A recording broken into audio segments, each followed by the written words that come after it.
초연결시대 글로벌 HR을 관통하는 가장 정제된 화두들을 심도 깊게 전합니다. 캐럿 HR 캐스터 영. 소피입니다. 반갑습니다. 소피님, 요즘 점심시간에 식당 가보면 외국인 직장인 분들 정말 많지 않나요? 예전에는 제조, 건설 등 특정 산업군에서의 비율이 압도적이었다면 최근에는 IT, 마케팅, 연구소까지 정말 다양해진 것 같아요. 맞아요. 통계청 자료를 보니까 국내 외국인 상주 인구가 2024년 기준 이미 150만 명을 돌파했더라고요. 그 중에서도 외국인 취업자는 100만 명을 넘었다고 합니다. 이제 농업과 제조업을 넘어 전 산업에서 외국인 인재가 없으면 일을 할 수 없다라는 말을 받아들여야 하는 현실이 되어가고 있는 상황입니다. 외국인 유학생도 비슷한데요. 10년 전만 해도 외국인 유학생 비율이 20%가 넘는 국내 대학은 단 한 곳도 없었지만 2024년 기준 12곳으로 급증했고 고용허가제로 알려진 비전문 취업 비자를 받아 한국에 온 이주 노동자는 2025년 말 역대치인 34만 명을 찍었다고 하네요. 그런데 말이죠. 이렇게 다양한 경로를 통해 어렵게 모셔온 외국인 인재들이 한국 생활 너무 힘들어요 라며 금방 짐을 싸는 경우가 많다고 해요. 실질적인 근로 인력과 함께 국내의 외국인 유학생들에게도 동일한 이슈가 발생된다고 알고 있는데요. 그래서 오늘 준비했습니다. 외국인 인재들이 한국 정착 과정에서 겪는 진짜 속사정, 그리고 우리 기업들이 이들을 진정한 우리 편으로 만들기 위해 무엇을 해야 할지 집중 분석해 보겠습니다. 먼저 팩트 체크부터 해보죠. 우리나라 인재 유치 매력도 어느 정도인가요? 소프트웨어 정책연구소 자료에 따르면 2024년 기준 한국의 인재 유치 매력도는 세계 35위 수준입니다. 35위요? IT 강국치고는 생각보다 아쉬운 성적인데요. 그렇죠. 유학생 역시도 30만 명 시대라고 하지만 정작 전문 인력을 위해 만든 첨단 분야 비자 발급자 수를 들여보시면 놀라실 텐데요. 2025년 3월 기준으로 딱 23명 뿐입니다. 2024년만 해도 58명이었는데 1년 만에 절반 이하로 뚝 떨어졌다고 하네요. 정부와 기업에서 수백억 원을 들여 어렵게 유치한 인재들도 많은 것으로 알고 있는데요. 이게 무슨 일이죠? 외국인 인재 정착과 관련한 기사 제목들을 보신 적 있으신가요? 생각보다 한국 정착은 지옥이다, 몇 달 만에 짐 싼다 같은 표현들이 많습니다. 실질적으로 전주기에 대한 정착 지원이 계속적으로 발생하는 이슈 중 하나인데요. 정착 인프라 부족과 언어 장벽이 해외 인재의 이탈을 부추기는 결정적 요인이 된다고 합니다. 영어 표지판 찾기도 어려울 뿐더러 집 구하기, 은행 업무에서는 통역 앱에 의존할 수밖에 없는 현실인데 실제 근무지에서도 언어 이슈로 인해 장기적인 발전을 위한 네트워크 형성이 어려웠다는 외국인 인재의 인터뷰만 보아도 알 수 있습니다. 외국에 거주하면서 동일한 상황 속에 놓인다면 영님은 어떠실 것 같으세요? 생각보다 쉬운 문제는 아닌 것 같네요. 단순히 월급 문제가 아니라 삶의 질과 커리어 비전이 안 보일 것 같아요. 그럼 구체적으로 어떤 이슈들이 정착의 발목을 잡는지 서베이 결과나 사례가 있을까요?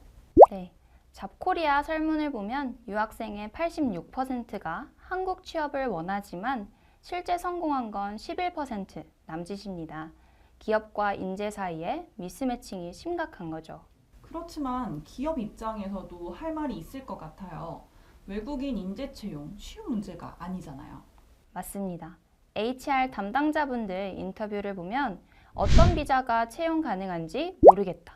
비자 스폰서십 절차가 너무 복잡해서 포기했다는 목소리가 큰데요. 결국 신뢰할 경로가 없으니 지인 추천에만 의존하게 되는 구조고요. 정착한 뒤에는 어떤가요? 문화적 갈등도 무시 못할 것 같은데요. 문화적 차이로 인해 발생하는 갈등과 적응 기간 동안의 생산성 저하 이슈도 무시할 수 없는 이슈죠. 또 다른 이슈라면 5인 미만 사업장이나 특수고용직의 경우 직장 내 괴롭힘 신고가 5년 새 3.5배나 늘었다고 합니다. 외국인 인재는 부족한 인력을 채우는 도구일 뿐이라는 낡은 인식이 여전히 남아있는 일례라고 볼 수 있습니다. 이건 대학에서도 비슷합니다. 외국인 박사의 국내 정착률은 계속적으로 낮은 수준에 머물고 있어 인재 손실이 계속해서 발생하고 있는 거죠. 정부가 다양한 유치 정착 정책을 추진 중이긴 하지만 효과적인 전략 수립에는 여전히 한계가 있을 수밖에 없습니다. 제도적 개선도 물론 중요한 부분이겠지만 생각보다 인식 개선도 필수적이라는 생각이 드네요. 그럼 우리보다 앞서 이 고민을 해결한 글로벌 기업들은 어떻게 하고 있는지 살펴보면 좋겠어요. 저희가 채용, 제도, 그리고 교육과 조직 문화라는 세 가지 축으로 사례를 분석해봤죠. 네, 각각의 키워드들 참 어렵고 고민이 되는 부분인데요. 하나씩 살펴볼까요? 첫 번째는 채용 체계의 혁신, 바로 아디다스 사례입니다.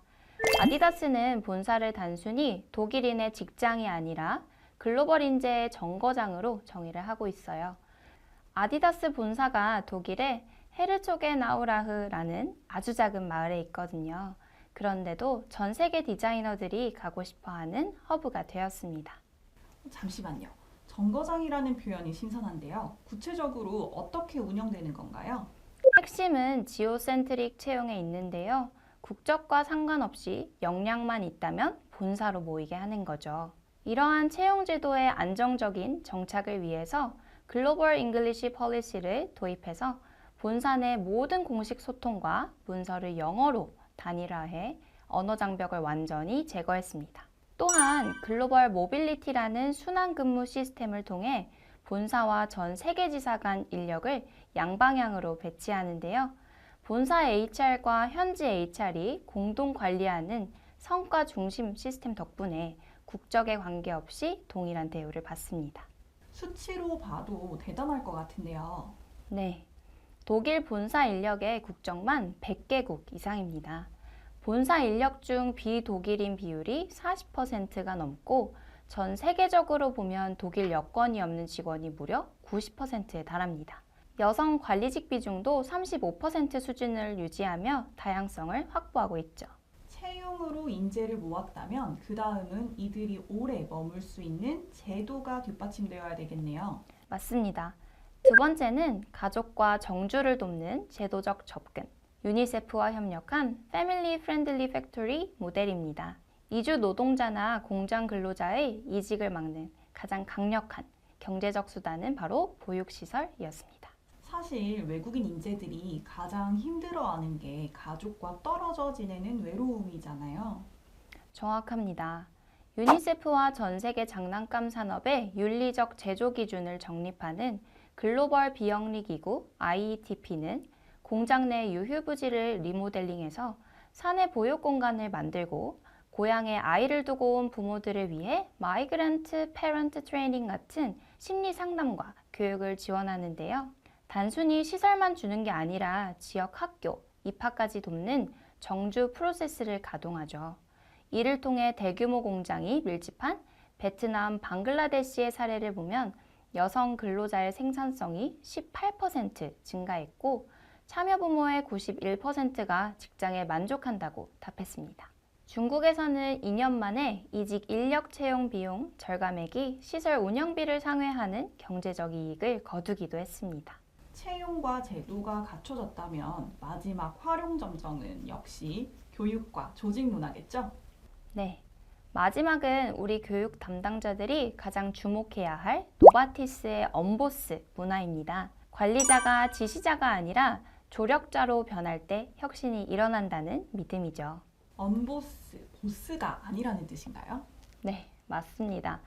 노바티스는 C랩이라는 전담 기구를 통해 수평적 문화를 설계하고 모든 관리자에게 무의식적 편견 교육을 필수로 실시합니다. 외국인이나 소수자에 대해서도 자신이 모르게 가질 수 있는 편견을 인지시키는 인클루시브 리더십 세션이죠. 특히 팀원이 실수해도 비난받지 않는 심리적 안정감 구축 여부를 관리자의 핵심 고가지표로 관리합니다. 관리자의 평가 기준 자체가 바뀌는 거군요.